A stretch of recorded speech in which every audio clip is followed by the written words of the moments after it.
Hello everyone, welcome back to my channel. इस video में हम माइक्रो टीचिंग के कॉन्सेप्ट को और उसके मेरिट्स को डिस्कस करेंगे और फिर एंड में हम इससे रिलेटेड कुछ क्वेश्चंस भी देखेंगे। इस टॉपिक से रिलेटेड क्वेश्चंस सभी टीचिंग के एग्जाम्स में ज़रूर पूछे जाते हैं, इसलिए ये काफ़ी इम्पॉर्टेंट टॉपिक है। जैसा कि हमें पता है, टीचिंग एक ऐसा प्रोसेस है जिसमें एक व्यक्ति दूसरे व्यक्ति को पढ़ाता है या निर्देश देता है। टीचर या एजुकेटर वो पर्सन होता है जो स्टूडेंट्स को नॉलेज गेन करने में या ज्ञान अर्जित करने में मदद करता है। टीचर्स नए नए क्रिएटिव तरीक़ों से स्टूडेंट्स को पढ़ाते हैं ताकि उन्हें पढ़ने में मज़ा आए और वो ज़्यादा ध्यान से टीचर की बात को सुने और अच्छे से बात को समझें भी। These acts or set of behaviors can be called teaching skills. तो ये जो acts या गतिविधियाँ टीचर करता है उन्हें skills या कौशल कहा जाता है, जैसे कि skill of writing instructional objectives यानी शैक्षिक उद्देश्य लेखन कौशल, skill of introduction यानी प्रस्तावना कौशल। किसी लेसन या पाठ को इंट्रोड्यूस करना अपने आप में एक कला या कौशल है। skill of explanation यानी व्याख्या कौशल। किसी टॉपिक को एक्सप्लेन करना कोई आसान काम नहीं है, इसलिए ये भी एक स्किल है।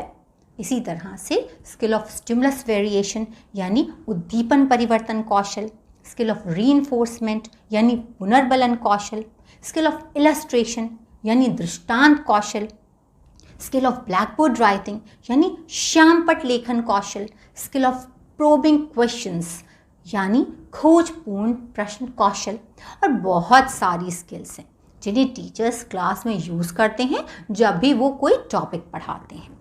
तो माइक्रो टीचिंग या सूक्ष्म शिक्षण क्या है?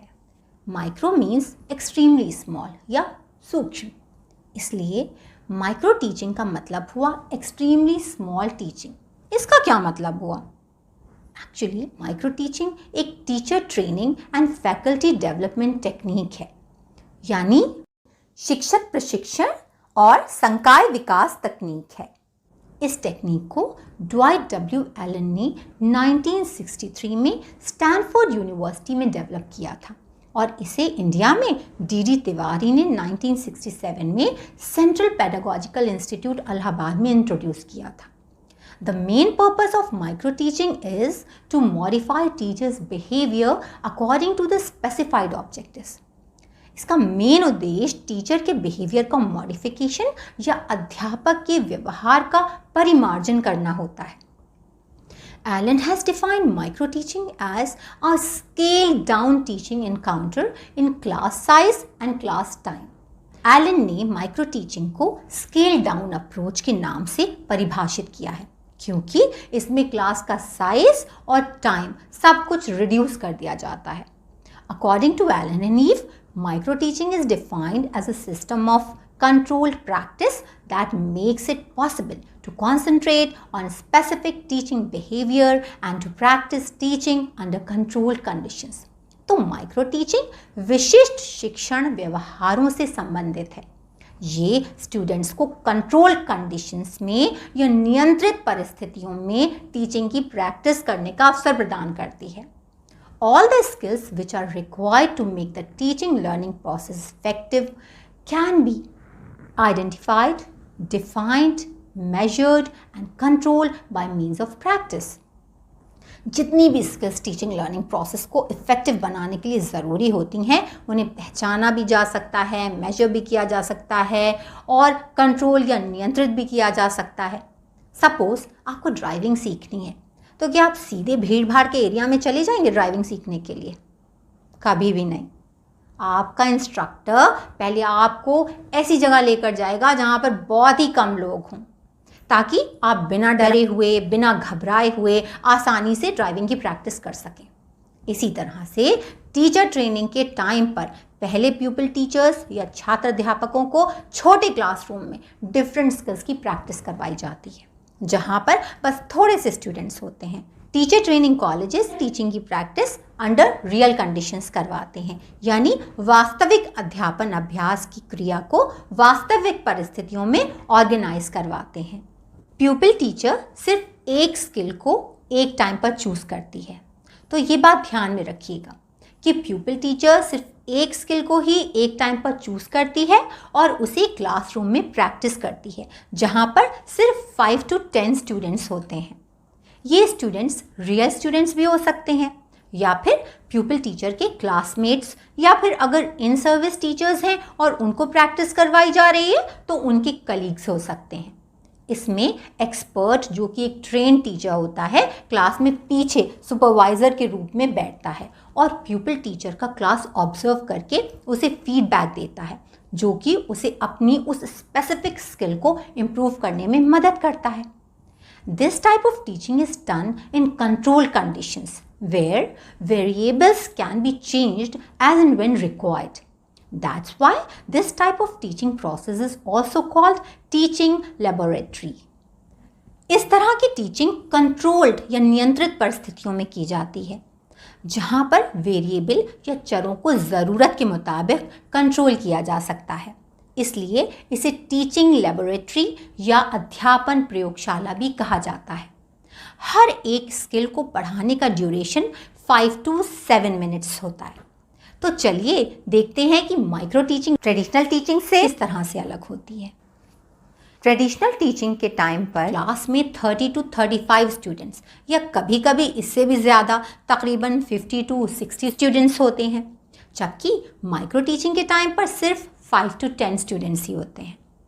ट्रेडिशनल टीचिंग में क्लास तकरीबन 40 to 45 मिनट्स की होती है, पर माइक्रो टीचिंग में क्लास ड्यूरेशन या समय अवधि 5 to 10 मिनट्स की होती है।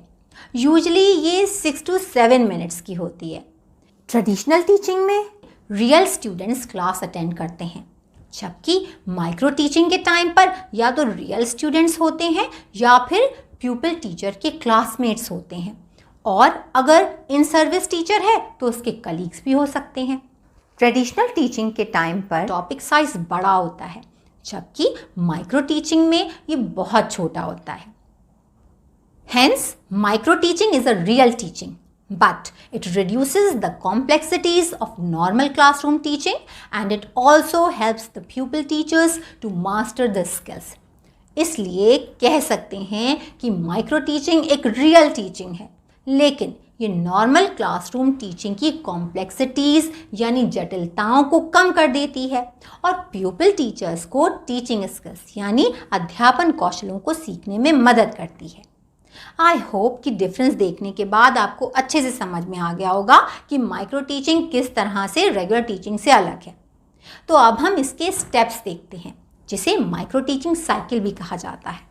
इसके 6 स्टेप्स होते हैं: plan, teach, feedback, replan, reteach and रीफीडबैक।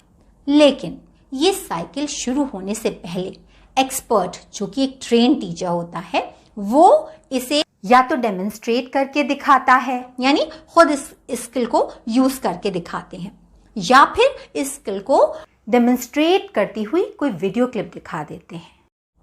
फिर प्यूपिल टीचर एक छोटा टॉपिक लेती है और कोई एक स्किल चूज करती है और उस पर बेस्ड माइक्रो प्लान तैयार करती है उस पर्टिकुलर स्किल को प्रैक्टिस करने के लिए, जो कि माइक्रो टीचिंग साइकिल का फर्स्ट स्टेप होता है। हमने आपको पहले भी बताया था कि हर स्किल के कई कंपोनेंट्स या घटक होते हैं, तो जो टॉपिक प्यूपिल टीचर सिलेक्ट करे वो ऐसा होना चाहिए कि वो पर्टिकुलर स्किल जिसकी वो प्रैक्टिस करने जा रही है उसके सारे कंपोनेंट्स को वो अपनी प्रैक्टिस टीचिंग के दौरान यूज़ कर सके। उसे सारी एक्टिविटीज़ को लॉजिकल सीक्वेंस में यानी तार्किक क्रम में प्लान करना चाहिए, ताकि वो स्किल के सारे कंपोनेंट्स को अप्लाई कर सके। सेकंड स्टेप होता है टीच, क्योंकि फर्स्ट स्टेप में प्यूपिल टीचर प्लान बना चुकी है, तो अब इस स्टेप में उसे उस प्लान को पढ़ाकर उस पर्टिकुलर स्किल के कंपोनेंट्स की प्रैक्टिस करनी होती है। थर्ड स्टेप है फीडबैक। इस स्टेज पर जो एक्सपर्ट पीछे बैठकर क्लास को ऑब्जर्व कर रहा होता है और जो प्यूपिल टीचर के क्लासमेट्स होते हैं वो उसको उसकी परफॉर्मेंस के बारे में फीडबैक देते हैं, यानी प्रतिपुष्टि देते हैं, यानी प्यूपिल टीचर ने किस कंपोनेंट को अच्छे से यूज़ किया है और कौन सा कंपोनेंट वो ठीक से यूज़ नहीं कर पाई है, ये सब बताते हैं। इसमें प्यूपिल टीचर को क्रिटिसाइज नहीं किया जाता है, बल्कि ये एक टाइप का हेल्दी डिस्कशन होता है। फोर्थ स्टेप है रीप्लान। तो अब जब फीडबैक मिल जाता है तो प्यूपिल टीचर अपना प्लान फिर से तैयार करती है और जो भी सजेशंस उसे मिले हैं एक्सपर्ट टीचर और दूसरी प्यूपिल टीचर से, उनके हिसाब से वो अपने प्लान में चेंजेस करती है। इससे प्यूपिल टीचर की स्किल्स इंप्रूव होती हैं। फिफ्थ स्टेप है रीटीच। अब जब रीप्लान तैयार हो जाता है तो प्यूपिल टीचर को वो प्लान फिर से पढ़ाना होता है। अगर टॉपिक सेम है तो वो दूसरे ग्रुप ऑफ स्टूडेंट्स को पढ़ाते हैं, और अगर रीप्लान में उसने टॉपिक चेंज कर दिया है तो वो उन्हीं स्टूडेंट्स को पढ़ाते हैं। ऐसा इसलिए किया जाता है ताकि मोनोटनी यानी एक रास्ता को दूर किया जा सके और स्टूडेंट्स बोर ना हो। अब सिक्स्थ स्टेप होता है रीफीडबैक का। डिज़ायर्ड डायरेक्शन यानी इच्छित दिशा में प्यूपिल टीचर के बिहेवियर में मॉडिफिकेशन यानी व्यवहार में परिमार्जन हो सके, इसके लिए ये स्टेप बहुत इंपॉर्टेंट है। यहाँ पर फिर से प्यूपिल टीचर को अपनी परफॉर्मेंस का फीडबैक मिलता है। ये पूरा प्रोसेस जो माइक्रो टीचिंग का है ये करीब 36 मिनट्स चलता है। तो पहले प्यूपिल टीचर्स पढ़ाते हैं अराउंड 6 मिनट्स के लिए, फिर फीडबैक देते टाइम जो डिस्कशन होता है उसमें अराउंड 6 मिनट्स लगते हैं, फिर प्यूपिल टीचर्स रीप्लान प्रिपेयर करते हैं उसमें अराउंड 12 मिनट्स लगते हैं, फिर वो रीटीच करते हैं यानी फिर से पढ़ाते हैं तो फिर 6 मिनट्स लगते हैं, और फिर उन्हें फीडबैक मिलता है तो उसमें फिर से 6 मिनट्स लगते हैं। तो अराउंड 36 मिनट्स लगते हैं इस पूरे प्रोसेस में। इसमें फर्स्ट प्लानिंग का टाइम इंक्लूड नहीं किया जाता है। यहाँ पर टीचिंग करते टाइम प्यूपिल टीचर्स की वीडियो रिकॉर्डिंग भी कर लेनी चाहिए ताकि प्यूपिल टीचर्स बाद में खुद से देखकर अपना सेल्फ क्रिटिसिज्म या स्व आलोचना कर सकें और अपनी कमियों और खूबियों का पता लगा सकें। तो इससे हमें पता लगता है कि माइक्रो टीचिंग की बहुत सी एडवांटेजेस हैं, जैसे कि इस मेथड से प्यूपिल टीचर्स को डायरेक्टली एक बड़े क्लास में नहीं पढ़ाना पड़ता है, जिससे वो टीचिंग की कॉम्प्लेक्सिटीज से या जटिलताओं से बच जाते हैं और उनको पढ़ाते टाइम कोई हेजिटेशन नहीं होता है या डर नहीं लगता है। दूसरी एडवांटेज ये भी है कि प्यूपिल टीचर्स को सिर्फ एक ही स्किल को एक टाइम पर प्रैक्टिस करना होता है, तो वो उस स्किल को अच्छे से सीख पाते हैं। एक एडवांटेज ये भी है कि प्यूपिल टीचर्स का ऑब्जेक्टिव असेसमेंट होता है और उन्हें उनके बिहेवियर के बारे में प्रॉपर फीडबैक दिया जाता है और सजेशंस भी दिए जाते हैं उस स्किल को इम्प्रूव करने के लिए।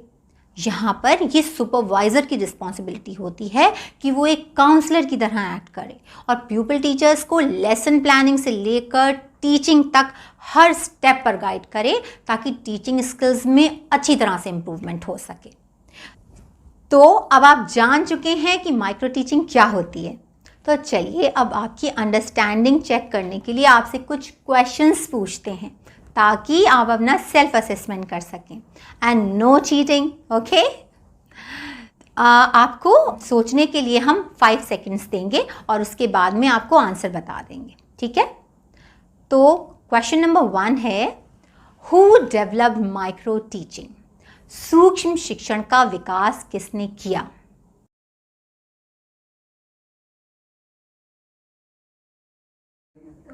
ओके, तो हम आपका आंसर सुन तो नहीं सकते, इसलिए आपको बता देते हैं कि आंसर है Dwight W. Elon.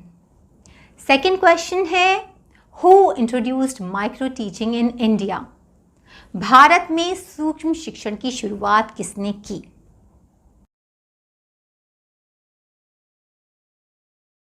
And the answer is D.D. Tiwari. Third question है, which year was micro teaching introduced in India? Bharat में किस वर्ष में सूक्ष्म शिक्षण शुरू किया गया था?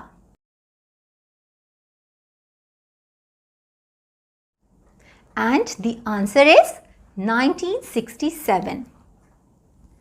Fourth question is, what is the duration of the step of replanning in micro teaching cycle? सूक्ष्म शिक्षण में पुनर्योजन के चरण की अवधि क्या है?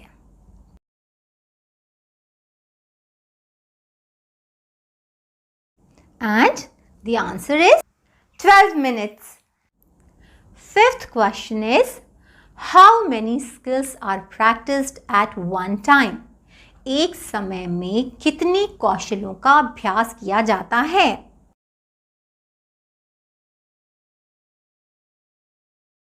Okay, so the answer is only one skill.